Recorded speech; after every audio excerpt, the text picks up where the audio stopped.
శివయ్య అంటే మీకు చాలా ఇష్టం. చాలా మేజర్ వీడియోస్ ఐదర్ శివుడు గురించి లేకపోతే ఆంజనేయుడు గురించి, మళ్ళీ ఆయన అంశకి సంబంధించిన ఆంజనేయుడు గురించే ఉన్నాయి. ఏంటి అంత కనెక్టెడ్గా ఉండడానికి గల కారణం ఏంటి? ద్రాక్షారామం ఇన్ఫ్లుయెన్సా లేకపోతే? ద్రాక్షారామం ఆలయం మాకు దగ్గర. మా నాన్నగారు వెళ్తూ ఉంటారు, ఎప్పుడైనా సెలవులు ఉన్నప్పుడు కూడా నేను వెళ్ళి ఒక పక్కన కూర్చుంటుంటా.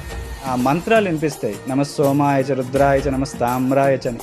అవి ఎంత బాగుంటాయంటే మ్యూజిక్లా ఉంటాయండి, మీరు అసలు నిజంగా వినాలి. కానీ అవి వింటున్నప్పుడు అదంతా ఒక డిఫరెంట్ వైబ్రేషన్లో ఉండేది.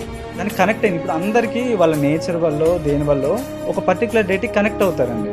అసలు ఆ క్షీరసాగర మదనం చదువుతుంటే నాకు కన్నీళ్ళు వచ్చే ఘట్టం ఏది అంటే క్షీరసాగర మదనం. ఎందుకండి చెప్పండి. దేవతలు రాక్షసులు క్షీరసాగర మదనం చేస్తున్నారు అమృతం కోసం. ఇందులో శివుడు ఇన్వాల్వ్మెంట్ లేదు, శివుడికి అవసరం లేదు, అసలు సంబంధమే లేదు. వెళ్ళి ఆయన అక్కడ తపస్సు చేస్తారు. పిలవలేదు. విషయం వచ్చేసరికి అందరూ పరిగెట్టారు, నాకు చెప్పలే, నాకు సంబంధం లేదు, అమృతం వచ్చినా నాకు ఇస్తారో లేదో తెలియదు, మీరు చేసుకుంటున్నారు. కానీ విషయం వచ్చేసరికి మాత్రం నా దగ్గర పరిగెట్టారని అనలేదు ఆయన. ఆయన నడుచుకుంటూ వెళ్ళి ఆ విషయాన్ని గొంతులో పెట్టుకున్నారు.